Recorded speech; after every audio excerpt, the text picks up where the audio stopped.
Oi pessoal, tudo bem? Eu sou o Liber, esse é o Haroldo, esse aqui é o Kitnet HQ e o livro dessa semana é Bowie, Stardust, Ray Guns and Moondage Daydreams, um álbum publicado aqui no Brasil pela Panini Comics, com a arte do Michael Allred, as cores da esposa dele, Laura Allred, roteiro de Steve Horton e um prefácio do grande Neil Gaiman.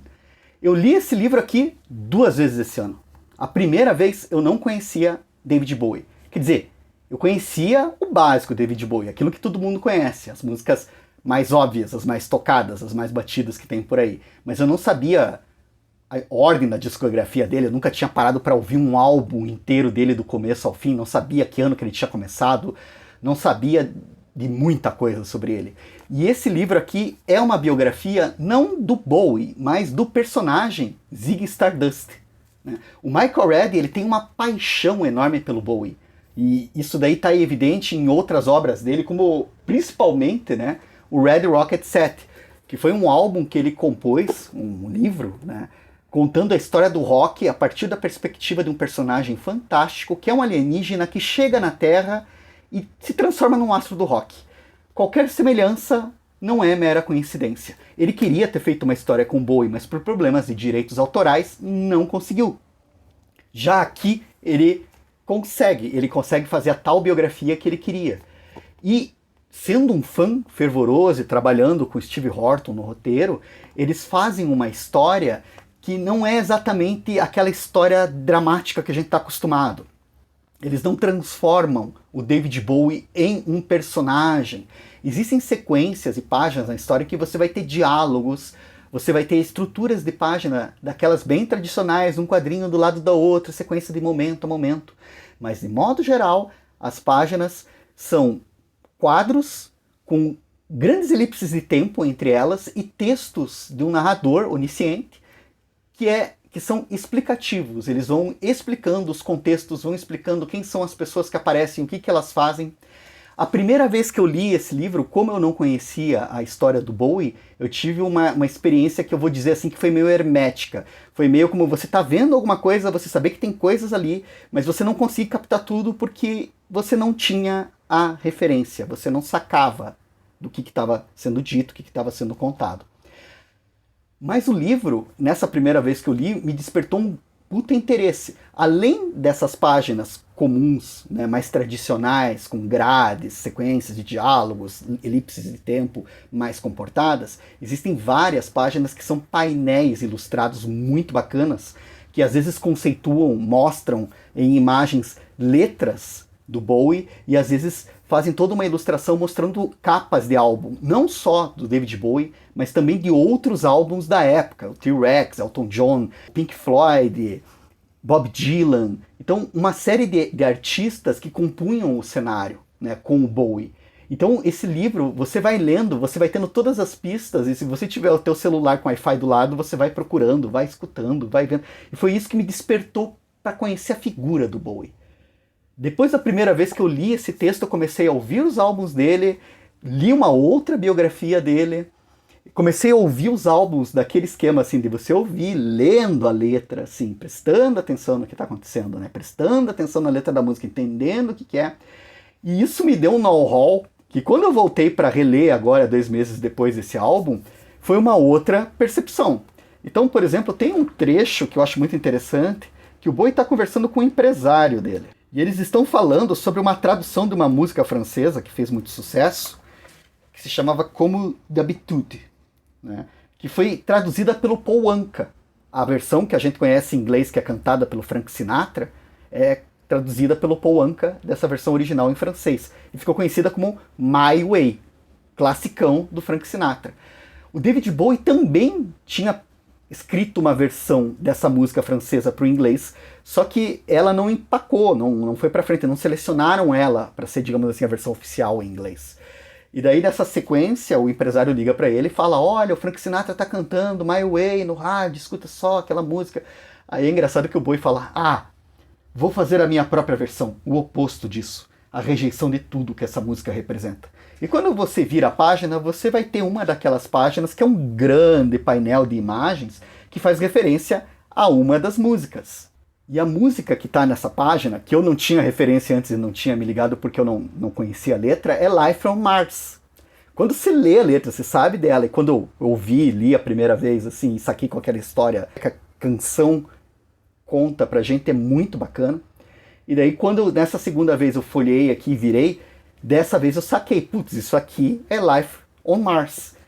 E essas percepções, esse jogo de imagens que você vai ganhando, que você vai tendo, te dá uma outra ideia da história, né? Então, o que eu acho que me marcou desse álbum é que, assim, se você não conhece David Bowie, é um álbum que eu achei com um visual muito bacana, é um álbum cheio de informação, pode ser até um pouco cansativo às vezes, mas ele cumpre com um dos objetivos que o Michael Red até coloca no pós-fácil que ele escreve, que é de instigar a gente a conhecer mais da obra do David Bowie, que foi o que aconteceu comigo. Fui atrás, ouvi mais, gostei muito do que eu vi.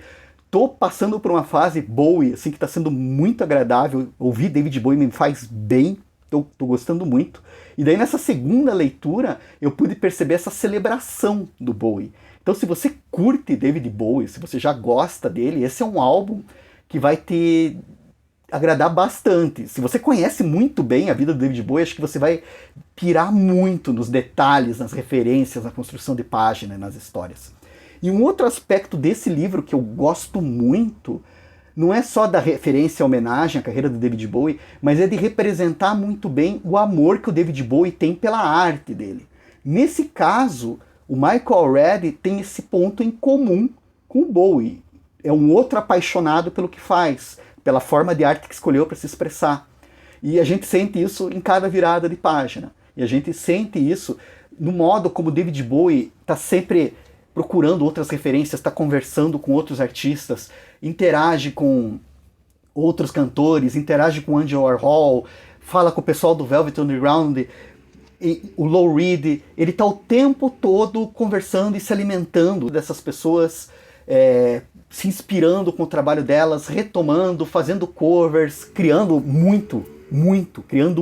Então ele tem uma verve criativa muito grande, se envolve na produção de outros artistas, e tudo isso fica muito claro, assim, na leitura desse álbum, e é muito inspirador, sabe? Assim, o Bowie, acho que o legado que ficou desse livro, né, e também da obra do Bowie, dessa abordagem do Bowie, é essa força criativa dele, que é inspiradora, né? O livro também abre espaço para a gente conhecer pitacos da vida pessoal dele, a morte do pai, a esquizofrenia do irmão, os casamentos, mas tudo é colocado de uma maneira muito pontual e muito fechada, focada.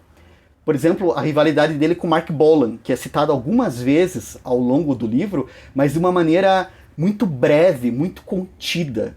Não é algo de estardalhaço. Ele tinha umas tretas com o Mark Bolan. E a gente, quando vai saber depois a vida dele, começa a entender um pouco maior do tamanho da tensão, da relação de ódio e amor que ele tinha com o Mark Bolan, né?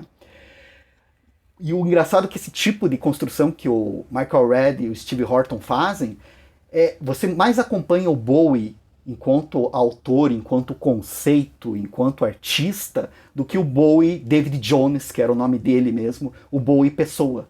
Então você não tem um personagem David Bowie para você acompanhar, você tem o conceito David Bowie, uma série de fragmentos, muita informação fragmentada, e tudo isso te dá uma ideia do que é a obra dele, te instiga a querer conhecer mais, mas ao mesmo tempo coloca ele a uma certa distância, você não tem acesso à pessoa do Bowie. E eu acho muito bacana, tem uma página em que ele aparece, o Michael Red e o Steve Horton constroem um diálogo entre o David Bowie e o personagem Ziggy Stardust. Aliás, esse álbum todo é centrado no Ziggy, na persona Ziggy, né? Como ela apareceu, como o David Bowie usou ela, do começo ao fim. Ele começa com o último show do David Bowie enquanto Ziggy Stardust. Daí você começa a entender essa ideia das personas dele. Então, assim, é um livro que eu achei super inspirador. Acho que se você curte David Bowie, você vai amar isso daqui, vai aproveitar muito bem. O texto do Neil Gaiman, em que o Neil Gaiman abre o livro, ele descreve como que ele teve contato com o Bowie. Ele fala que ele não gostava das músicas do Bowie no começo, que ele escutava porque as músicas do Bowie traziam algo parecido com uma história de ficção científica, como a Space Oddity. E o que interessava para ele era a ficção científica, porque ele, garoto, gostava de ficção científica. Aí, de tanto ouvir aquelas historinhas e tal, ele começou a tomar gosto pelas músicas. E tem uma sequência final no texto do Michael Red que ele fala de uma conversa que ele teve com o Neil Gaiman numa dessas Comic Cons sobre como Diamond Dogs era um álbum subestimado. E os dois daí começam a recitar a primeira faixa do Diamond Dogs.